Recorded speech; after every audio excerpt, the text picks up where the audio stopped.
But why API? We're not going to focus actually on API testing itself. Most of you are familiar with web API testing, but we are going to cover what is a web API, what is web API testing, what are the popular tools and libraries. Big part of this module will be focused on this API project structure, all of the adapters, all of the plugins. The most important one is the REST shard, and it's a realizer for 𝒏𝒕𝒐𝒏. Since all of the REST web APIs, API client plugin execution engine, if you remember it from previous modules, this is a special engine for executing all of the plugins. As you can see here, another property that it's called API app, meaning that we will have access now to our API client.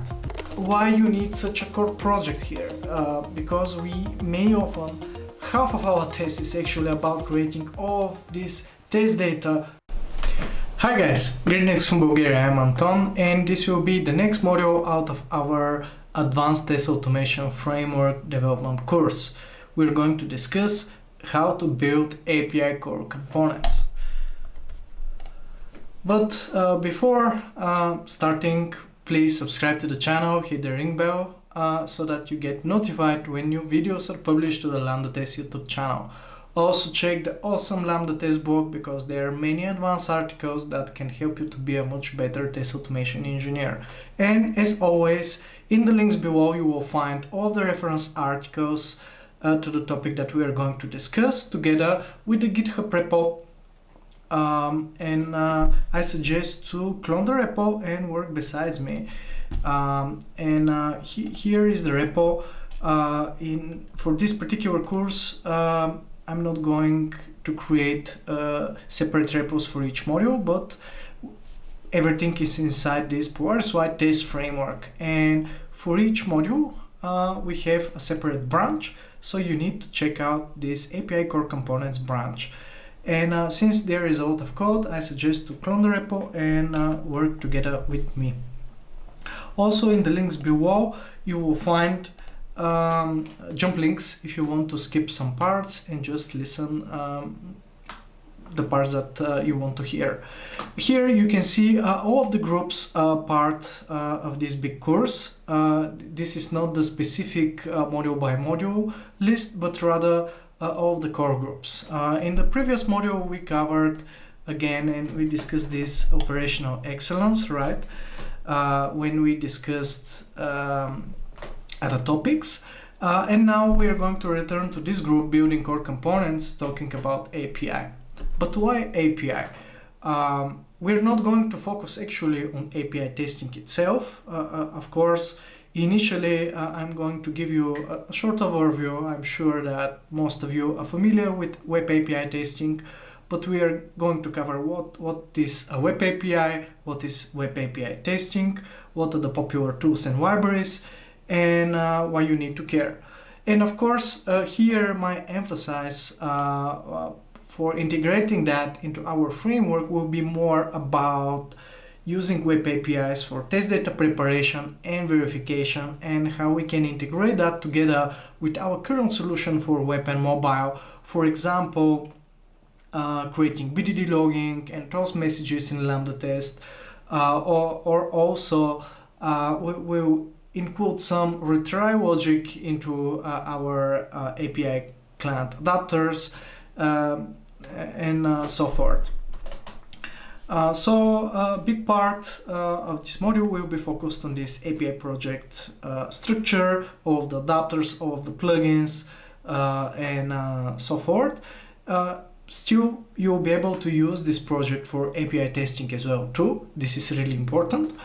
However, again, we're going to focus in the third part about these API project use cases. In our case, this will be the integration with test data preparation, verification, etc. We're going to use a lot some of the previous more advanced design patterns like factory, repositories, and builders. So I suggest to check the links below. You will find links to this design pattern series. So yeah, let's begin. First, let's discuss API testing. API testing is a critical aspect of software testing that focuses specifically on evaluating the APIs within the application. APIs serve as a middleman that allows different software components to communicate and interact effectively, ensuring that these interfaces function as intended and meet various criteria related to functionality, performance, reliability, and security. And API stands for Application Programming Interface. No matter where every instance you use, in every instance that you use an application, for example, to send, receive payments, to check Wi-Fi scores from your mobile, you're already using an API. Or even when you scroll your Facebook or TikTok or Instagram, they heavily use APIs. So API defines a set of rules and protocols that allows different software applications to communicate with each other. There are a bunch of technologies used, for example, GraphQL, gRPC, but mainly now we're going to focus on REST web APIs. And again, many apps nowadays, they use APIs, which allow systems to interact with each other in real time without any user interventions.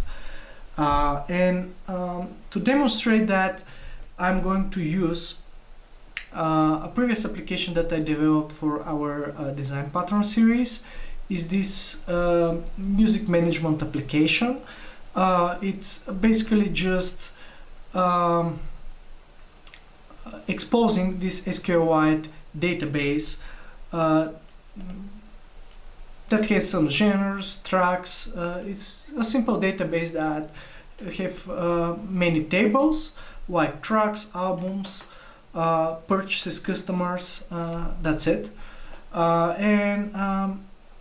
You can download this application. It's called Music Shop Frontend. You will find it in the show notes below. It's Node.js application to get a front end and a backend written in Node.js. So this Node.js is this server that will provide endpoints to all of the CRUD operations. For example, for this particular table to be loaded, if we reload here the page, let's open again the DevTools. If we remove the filter now, and if we refresh, you will see that my front end is making a web request to this particular endpoint right here, localhost, API artists, and this is returning a response in a type of a JSON. And then later, through JavaScript, we have a binding to this particular grid where we're just displaying the data, and similarly for all of the updates, delete, for example, for these show invoices, we're doing a similar web requests, right? As you can see here, we are doing another web request to another endpoint, API customers invoices. So yeah, this is how this works. We are doing web APIs to these endpoints, and again, if we return to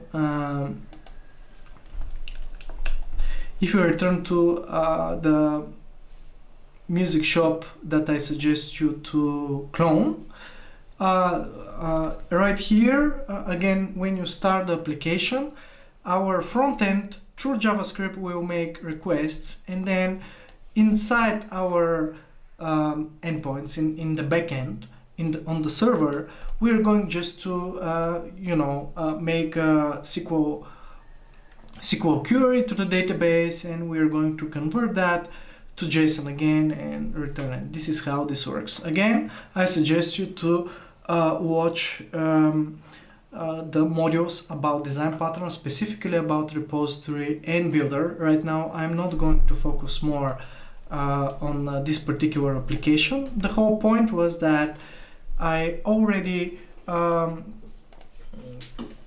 I wrote some WebDriver tests and I used some popular C# libraries to call these APIs, to insert some data via the API, so that I can test that later, right?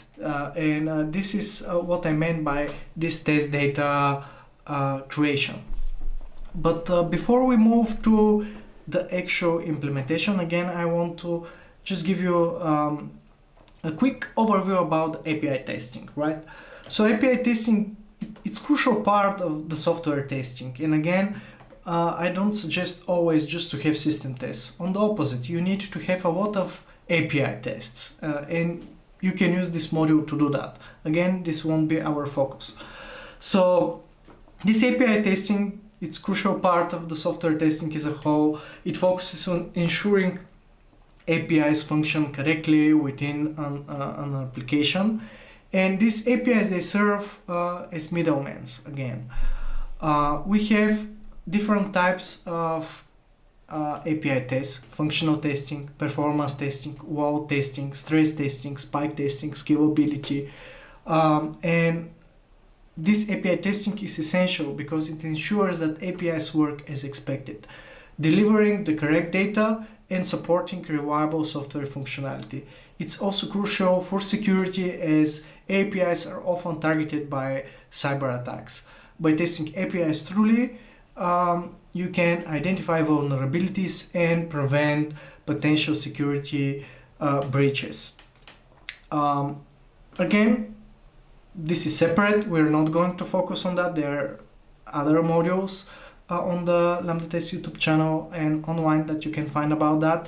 I would suggest and put into the resources this awesome article on the Lambda Test blog called "What is API Testing? Guide with Examples."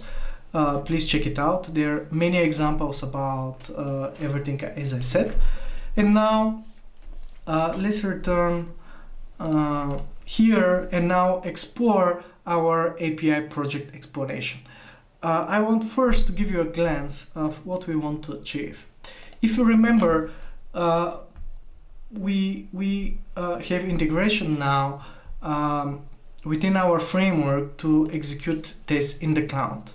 And this is exactly what I did. As you can see, this is our current application here. We caught a bug because the names are not displayed. But the important part here that I want to show you is these toast messages. If you pay attention, you will see that we are making post requests and we are not printing like before, where we're clicking or what we are typing or what we are verifying. But instead, now in the video, you can see what data we are creating, and this will be what we will try to achieve. Again, we're going to use these web APIs and all of the CRUD operations to insert or update the proper data, and later, after the test has been completed, to clean our test environment and delete the data that we created previously. There are some more advanced patterns that I'm not going to cover now. Again, the builder design pattern. Instead, just check the videos that I link below. But this will be something that we are going to try to achieve. In order to do so, I wrote a very big book about API testing. Again, some people use Postman for functional manual testing. It's excellent. Some people even write automated tests using it. Again, my preference is always to use C# or Java or JavaScript for that.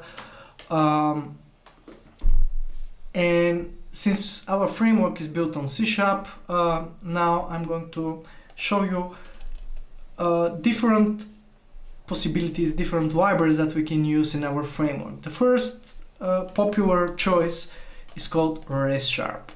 And res# is distributed via a NuGet package, like others. It's a very popular framework, popular library, sorry, for API testing, maybe the most popular among all of them. So it's very simple how to use it. When we initialize our REST client, this is the class, the main class that we're going to do to perform all of the GET request, POST request, delete, etc. We need to initialize it via options. For example, right here, they use simple authentication, because many often this is a big part of using APIs, is that you need a way to authenticate, whether via tokens or username and a password. Then you create REST request. Usually it contains part of the endpoint. Usually we provide, when we initialize the client, we provide the base URL that we have one client per endpoint or per HTTP repo that we are going to use. This is the usual approach. This is why we usually have one base URL, and then we just provide the parts of the endpoints that are different. And after that, since this is a C# library, it's built asynchronously, meaning that you need to use await and async to use it. That's it.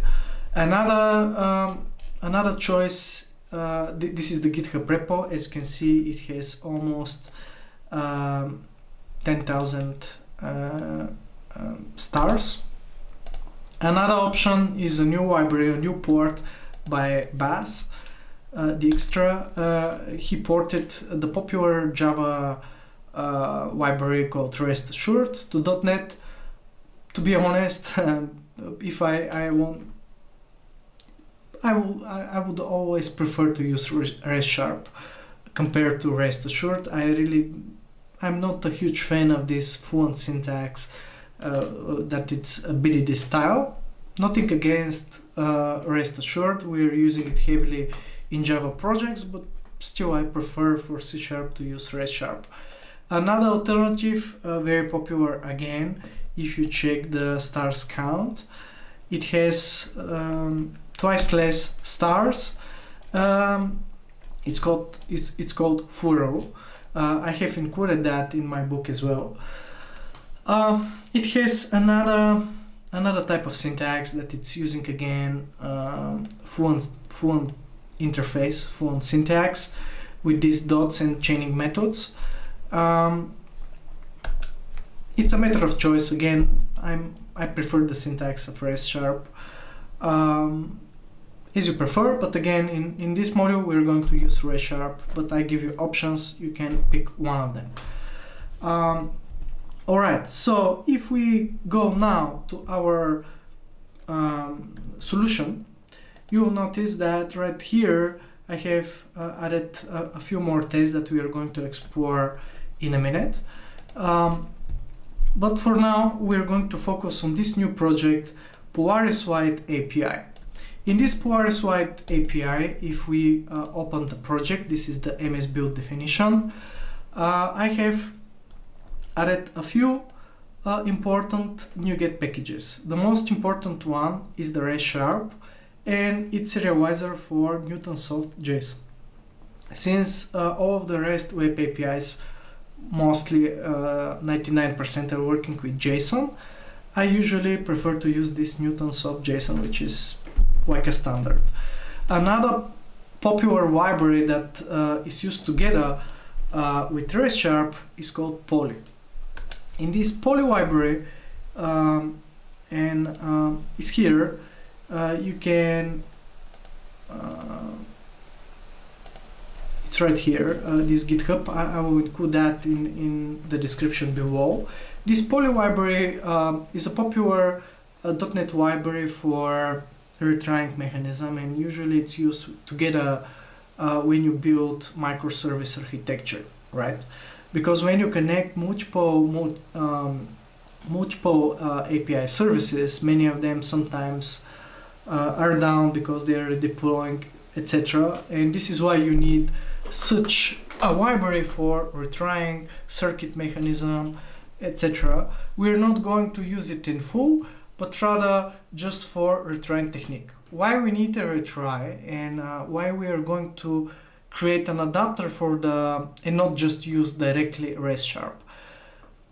We're going to create an adapter. If you remember from the web and mobile projects, we created adapters.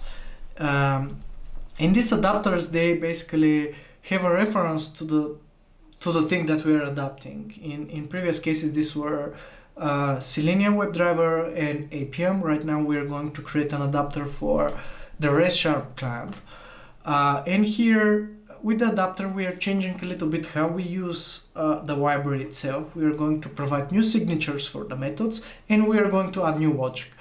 In our current case, the new logic will be that we are going to integrate this poly here in order to introduce possibility for retrying mechanism. Why you need that? Because in my experience with big enterprise projects, usually when you need to build system tests for your front end, you are part of one team, right? And you're building these system tests, and you're using the APIs most of the time built by other teams. And these APIs, they're out of your control. You don't know when these other teams will deploy them or whether these services will be down. Even if this is just for a moment or for 5 minutes, let's say, you don't want these downtimes of the test APIs, because you're not going to test the API itself, but you're going to use it to create test data or verify something. You don't want this to fail your tests. This is why in these cases it makes sense to have a retrying mechanism, and this works excellently. Another thing that we are going to improve is that if you look into the REST response, that is the class that comes with REST sharp about responses, you will see that you don't have information about how much time the request and the response, how much time it cost, right? And how much was the time needed to do this particular request. And sometimes it makes sense to assert that. For example, you can, especially if you do API testing, it makes sense to, for example, throw an exception if a particular API is too slow, right? And you can assert that. So this is why one of the main things that we are going to look now is this API client adapter. Another thing that we are going to cover are, of course, all of the plugins and this plugin architecture. This is another thing that I added to our adapter. If you remember, we used events and delegates and also the observer design pattern to create this plugin architecture, and we are going to add another layer of plugins just for this API client adapter. And this is how we're going to implement the toast messages and the BDD logging that I told you that they're really powerful. Why? Because many often when you use this type of test data setup in your system tests, if you don't have such a mechanism to see what requests you did and what type of data you created, it's extremely hard to find the actual reason later just from the videos, right? Because like half of the test is about initializing this data and then deleting it. It will be great if you have a trace in the video or as a type of a log. What I mean by log, it's this type of BDD logging here. This is what I created right here, right? You can see that we're doing some kind of a post request against albums here, and the exact data that we created is written right here in the log, and we can create files about that. And when you log the bugs, you can include the log or just provide the video, and in the video is visible what you created, right? And this type of log can be visible in your continuous integration as well, in Azure or GitHub Actions, etc. So this is why we need to include this plugin architecture on top of everything. Okay, let's return now to our adapter and let's quickly review how this works. Again, I suggest to clone the repo, work with me. I'm not going to cover all of the details because there is a lot of code, and I want just to show you the most interesting parts of it. So again, I call this API client adapter. It's disposable, which means that, as you will see in the base class, we need in the end of our test to dispose it, otherwise there might be some leaks. So we are initializing again this wrapped client, the REST client, which is the native REST client. Also, we are initializing this policy class. As you can see, it comes from this poly library that we installed. And in a minute, we are going to cover this special class, API Client Plugin Execution Engine. If you remember it from previous modules, this is a special engine for executing all of the plugins. Basically, depending on the implementation, here we are triggering specific events, or we are just for eaching all of those methods for all of the plugins. If something happens, if there is a problem. Again, we have two special properties: how many times we want to retry if there is a failure, and whether we want a pause between the retry. I won't now go to all of the methods. Right here, I implemented all of the CRUD operations: post, get, put, options, etc. However, all of them are using this core private method called execute measured request async. As I said, one of the main things that we're doing here, extending the main logic, is that we're going to start a stopwatch, meaning that we are going to measure the time required to perform and complete the request, and we're going to save this information, and we are preserving it in this model class, which is our custom class. It's called measured response. It holds a reference to the REST response of REST#, and the only additional thing that we are adding here is the execution time needed for the request to be completed. So inside this execute measured request async, as you can see, the parameters that we require are again REST request, the type of the method, and a cancellation token, which is used for canceling the asynchronous operation.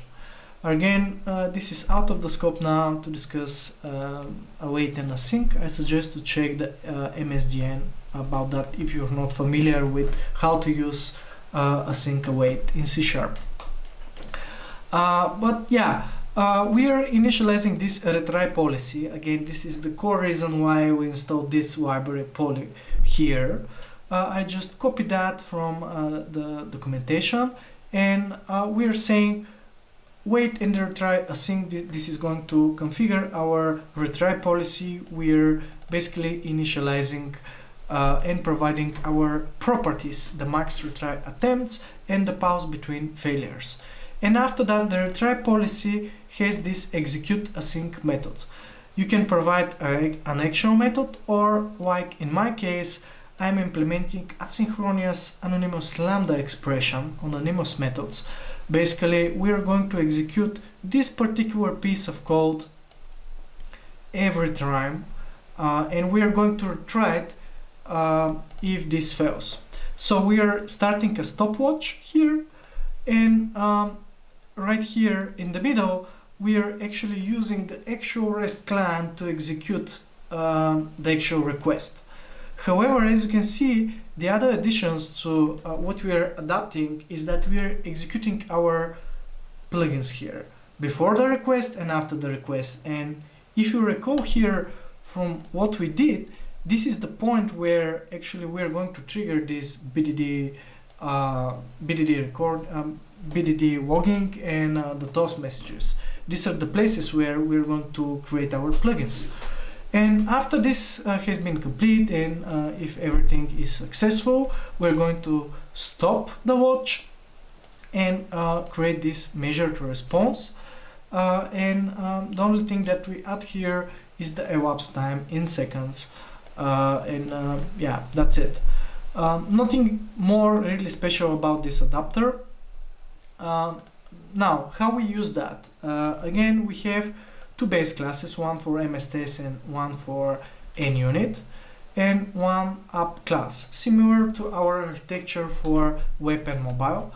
In our NUnit base class, this will be the base class for all API tests classes. we have an instance and a property to our application class.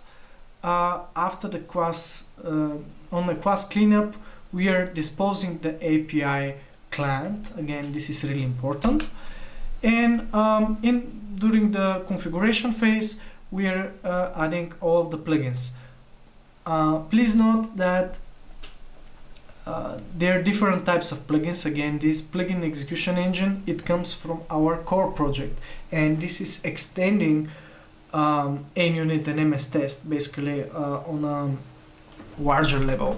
While this API client execution plugin, it's responsible for extending only this particular adapter, similarly to what we did for our web and mobile components. In a minute, I'm going to cover how this API BDD plugin works.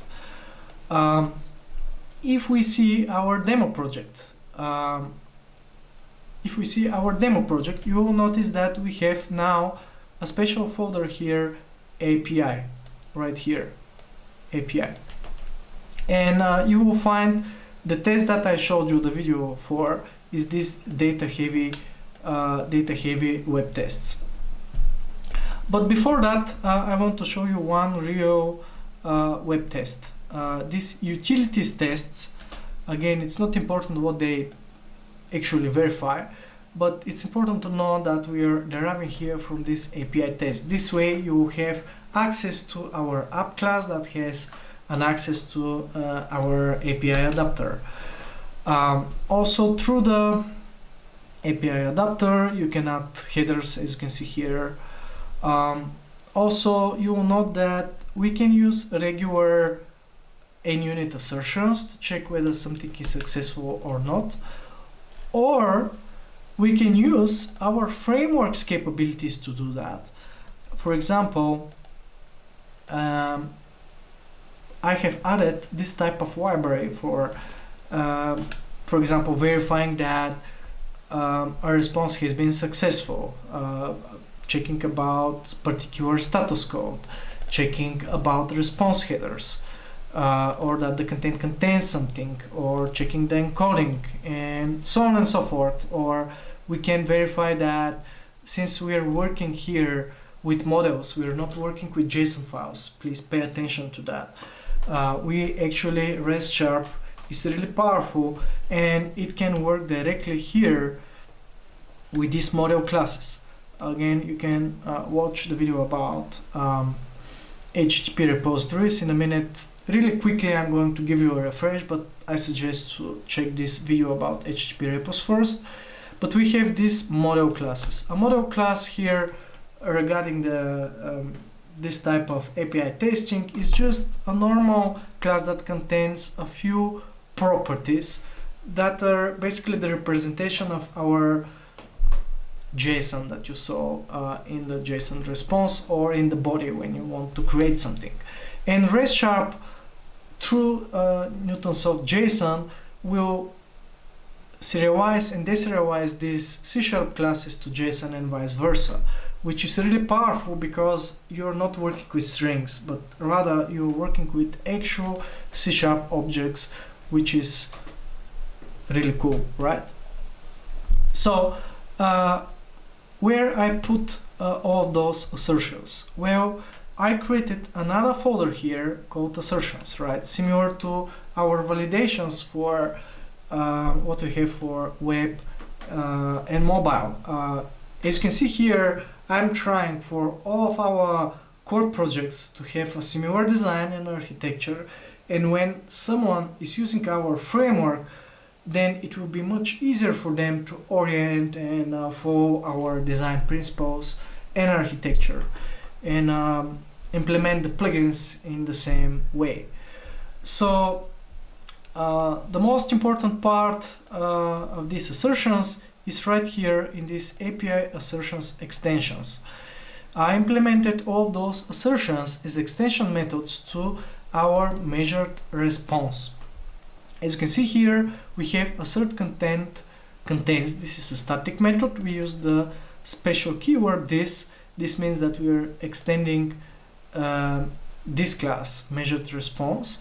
And from now on, when you include using to this PowerSwite API. All of those methods will be available for you as they were part of this measured response class. One thing to notice here, these are the actual checks here in these if statements. If the condition has been not met, then we're throwing a specific API assertion exception with specific exception message. And on top of that, I added events here, and through these events we are going to implement the toast messages and the BDD logging. The way this works is very similar to what we did in the past. We have this abstract class, assertion extensions event handlers. We can subscribe to all of them. As you can see, we are calling these static event handlers. If you return here, as you can see, all of them are static, right? So this class will be the base class for the implementation of all of the plugins that need to subscribe to all of those events. As you can see here, we have these two methods, subscribe to all and unsubscribe. And as you can see, we have a bunch of virtual protected methods that are completely empty. This means that if you don't derive from this class, nothing will happen, nothing will be executed. However, why we do that? Because I don't want always to copy paste this particular code, and if I add new events or new methods, I'm just going to add them here without any breaking changes. And for example, the BDD logging for the assertions is implemented in this way. I'm deriving from this base class assert extension event handlers. I'm overriding this subscribe to all and unsubscribe to all. You will notice that I'm calling the base subscribe and unsubscribe, but only if my API settings is saying that we need to enable the BDD logging. Again, I suggest to check first the module about configuration. If you remember, we have two types of configuration, static ones and the ones with files. Right here, I implemented the static version. So inside this folder, settings, I am following the same architecture using these static settings classes, implementing these commands. So these API settings, as you can see, all these properties are static. We have configuration for the base URL, for the client timeout settings, for the max retry, pause between failures, and whether the BDD logging and the toast messages are enabled. And we have a similar API configuration loader that, depending on your environmental variables, and if you remember, we can switch that from command line. We can load different set of settings. Right here, I have configured the default ones, but you can have different environments with different settings. That's it.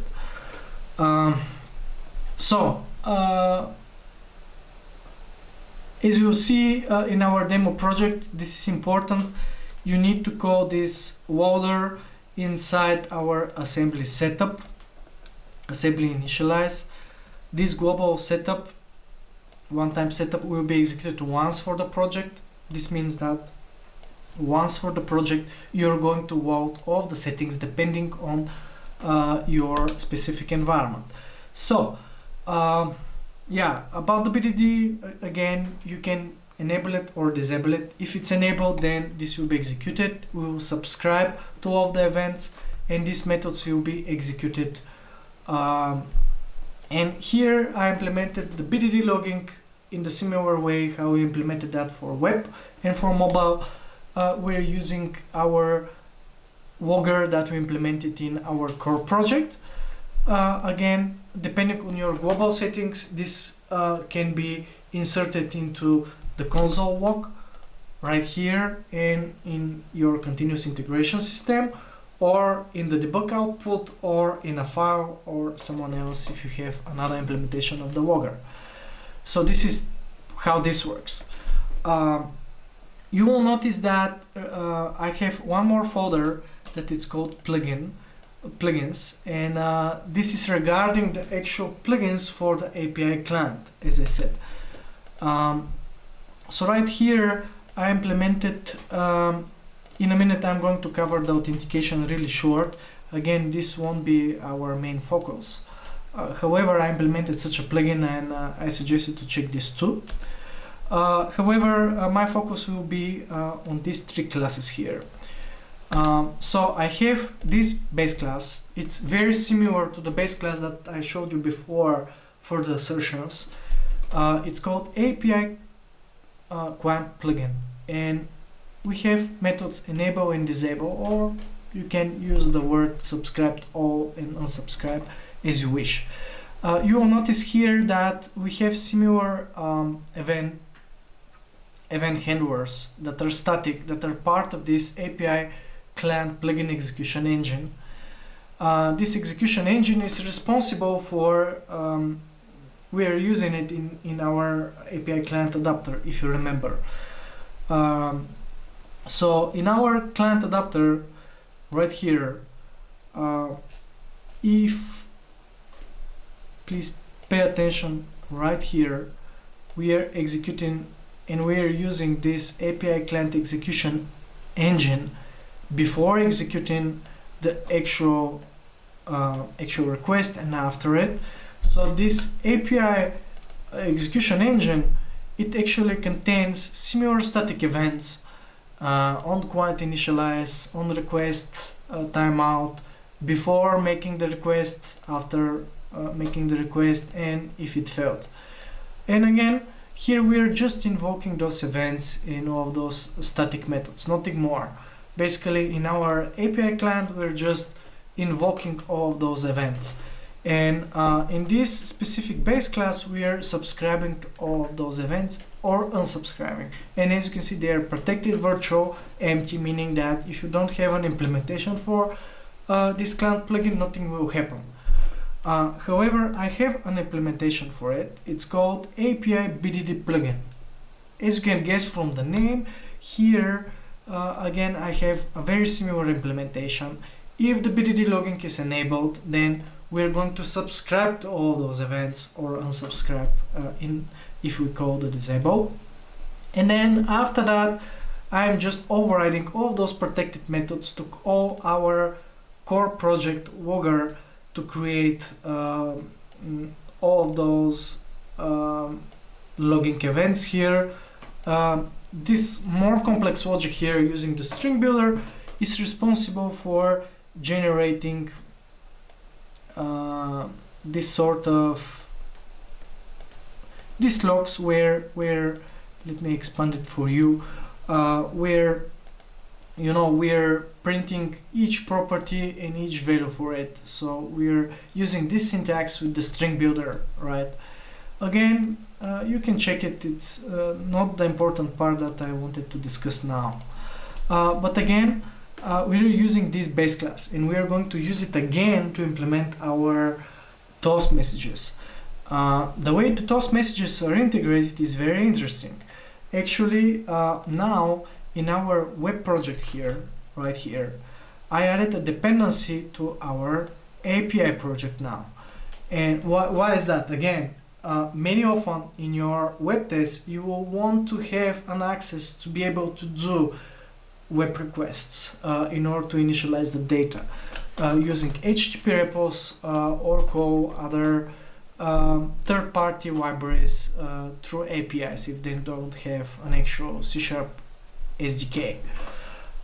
This is why here in our NUnit and MS test base classes in our base web test, I have added, as you can see here, another property that is called API app, meaning that we will have access now to our API client now. This API app, in a minute I'm going to show you what's inside, but basically we have a reference to our adapter, we have other methods through reflection to add plugins, that's it. And also here in our configure method, I'm loading all of the required configurations for the API and the web configuration, so that you don't forget for them to be executed. And the last thing that I added to our web project under the plugins namespace, I added this namespace called API now, and I created these two new plugins, API TestMessages plugin and TestMessages Logging Assertions. Why I did that and I haven't put that into our API project?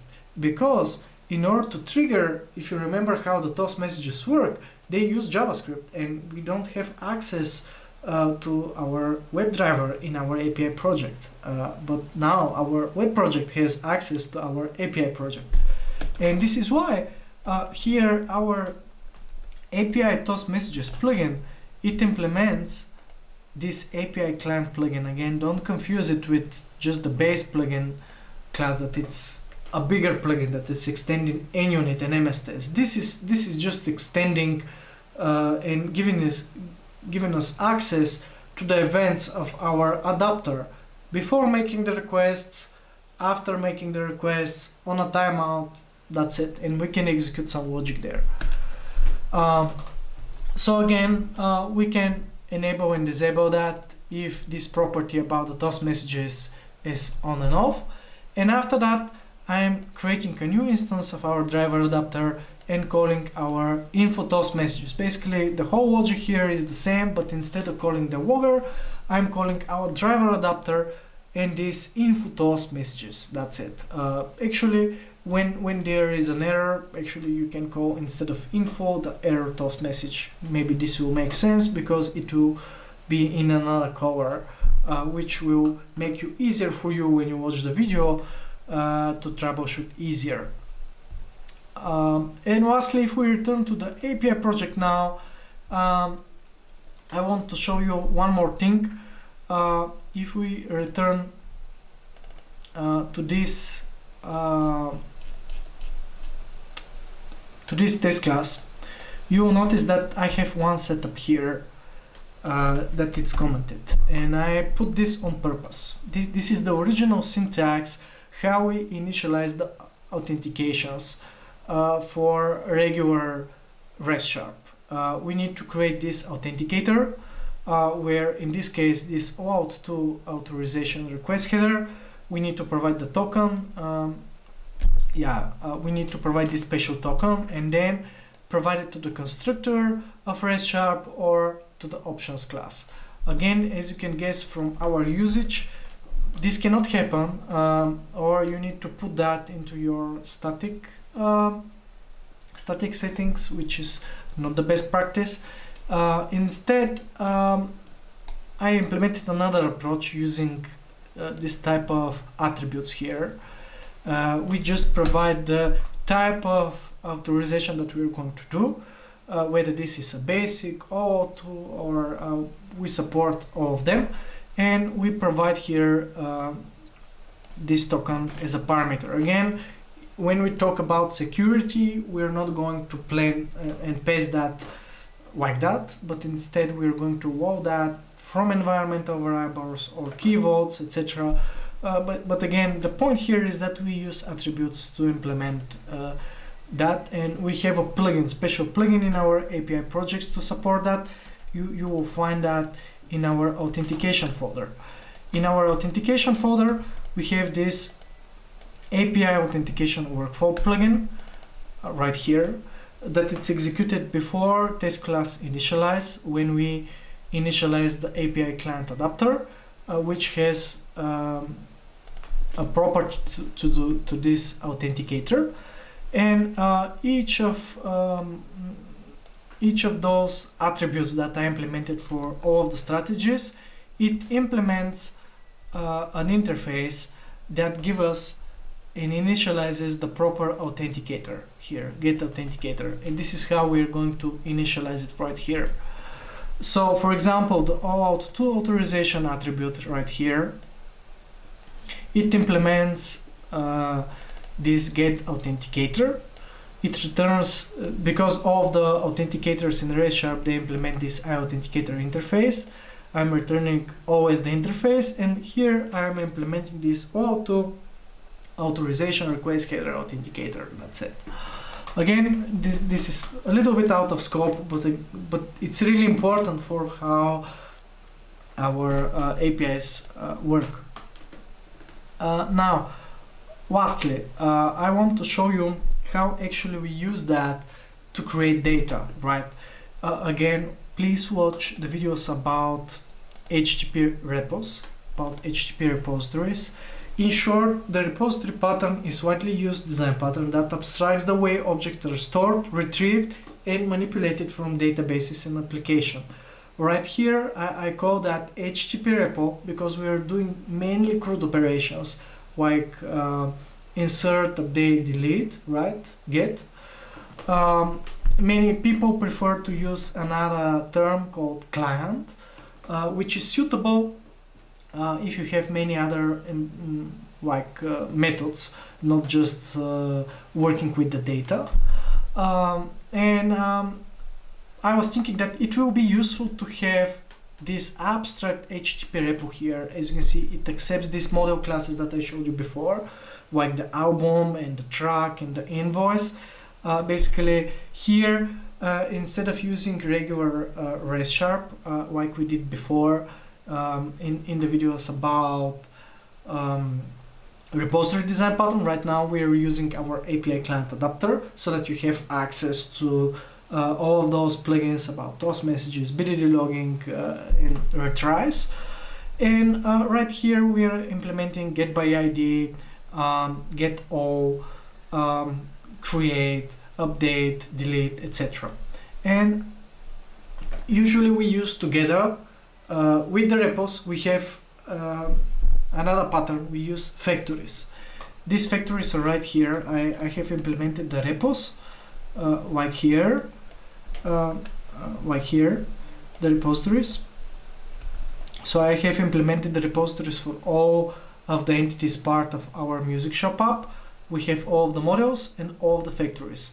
And if we look inside one of the factories, I use one popular library for creating random test data. It's called Bogus, right here, this Bogus library. And it provides this faker class. In this faker class, it will create random integer, random text, random emails, etc. So these simple factories, this is called a simple factory, isn't formally a design pattern by the classic definition. Instead, it's more of a programming idiom or design technique. And the simple factory encapsulates this object creation process into a single method, often in a single class. But it helps us to initialize all of this test data here. So we have similar factories for generating artists, generating customers with random data. And later we have implementations of all of those repository classes. As you can see here, we are deriving, all of our repos are deriving from these base repositories here that are part of our Polaris White API project. And we need here to provide the base URL and just the endpoint. In our case, this is the endpoint, albums. For the artist, this is artist, that's it. And if we look in now, also you will find also links to our builders. Again, this is out of scope. You will find a link in the description about the builder design pattern. And here in this music shop tests, you will notice that this is not API. These are not API tests. Instead, this is web test. But now we have access to this API app, right? So that we can create the data. Right here in the test initialize, we are first navigating to our URL, and after that you can see all of the toast messages. I'm initializing here all of the repos, and again here is quite extensively we are creating a lot of data. This was on purpose so that you can see all of the messages connected. Usually we use patterns like our builder. All of the builders are connected here inside this test data director. But again, just for visibility purposes, I put all the repositories here, and we are creating artists with the factories. After that, we are providing the artists generated with the factory to the repo, we are making a post request to create the data, we're getting the result, then we are initializing something else connected to the artist, and so on and so forth. But again, when you do all of those operations, all of those events for creating the data will be triggered, and this is how this BDD log was created, these toast messages were created, etc., right? Which is excellent, and this is again why you need such a core project here, because we many often, half of our test is actually about creating all of this test data beforehand and then deleting it, and this will help you to troubleshoot later all of the problems. Lastly, I want to show you something very interesting, this 𝒏𝒕𝒐𝒏 API. Again, we are going to use it in later modules, but what is this 𝒏𝒕𝒐𝒏 API? This is something again related to web APIs. This is why I included it into this module. But if you go to this website, 𝒏𝒕𝒐.com, support API doc, you will find that the Lambda test guys, they provided these excellent APIs. This is, by the way, Swagger, or called OpenAPI. So OpenAPI is a specification that describes what your API can do and how to work with it. And we use this standardized JSON or YAML format to do so. This documentation is vital for every project, enabling adoption and improving testability and quality, and basically it saves time and money. In July, like I think 200, I think it was like 5 years ago, version 3 was released, and it was previously known as Swagger specification, yeah. So you have a bunch of tools for this Swagger. Many people use that for documenting their APIs. You can see here the type of the request that we want to do. You have versions, you can authorize, you can see the description of all of the parameters, some examples about the response. You can even try that here directly. You have APIs for 𝒏𝒕𝒐, for Selenium, for making automated screenshots, for Smart UI, for Cypress, and for many others. Why I'm showing you that? Because later it's very helpful, and in my company we're using this extensively in our enterprise projects. From time to time we need to build such plugins where we need something additional that isn't part of the WebDriver API, but we want to get something from Lambda test. For example, here you have you have some GET requests. When you know the session ID, and we know that, we can download the specific video for when the test was complete. Why we need that? Because, for example, in some cases for bigger clients, they have some security reasons, some certifications that they have audits for example, ISO certification. And we need to verify on a big release that everything was covered, right? But in Lambda test, all of the videos, most of the time it's preserved like for 1 month, right?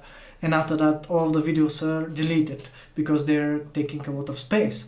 And this is the time when you can just use the API, this API, and make all of those requests and download all of the videos or all of the screenshots or all of the network walks, all of the console walks. Also, you can get, for example, when we talk about performance, we can fetch all of the White House reports, which is excellent. Again, there are tools that I wrote about in my book. There are certain tools like NSWAG Studio or this Swagger editor, that when you provide the YAML file, they can generate this documentation for you. But the best thing about it is if you look into the top here, they can generate the clients, all of the models based on this specification for you.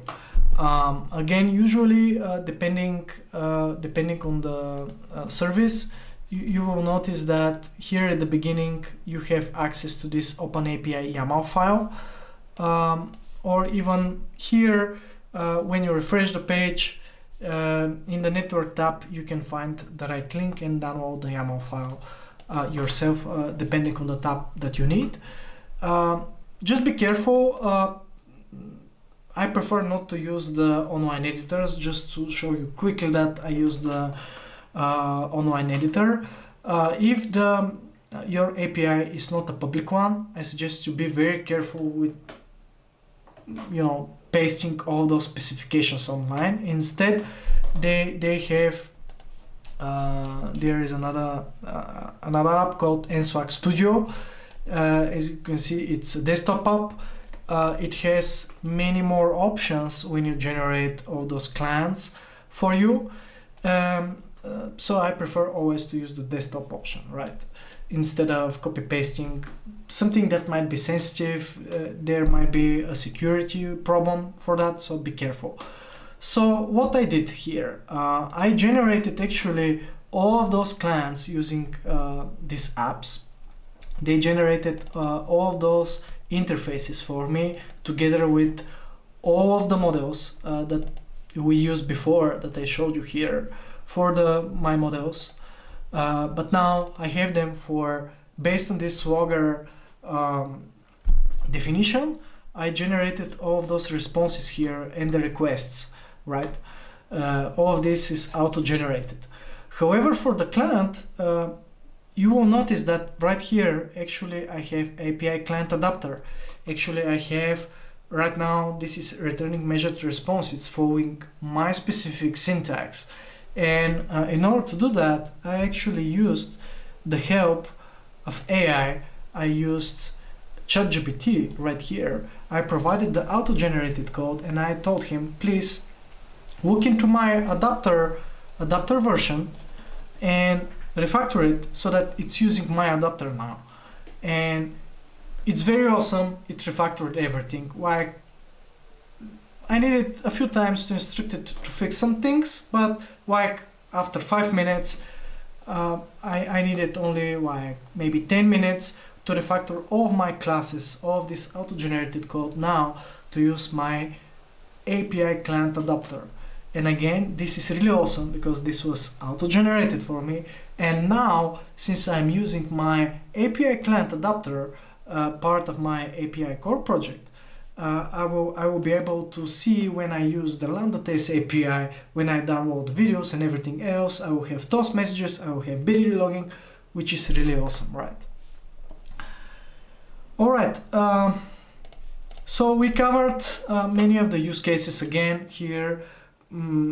Every API, this was really important. This is why we built this API core project to our framework.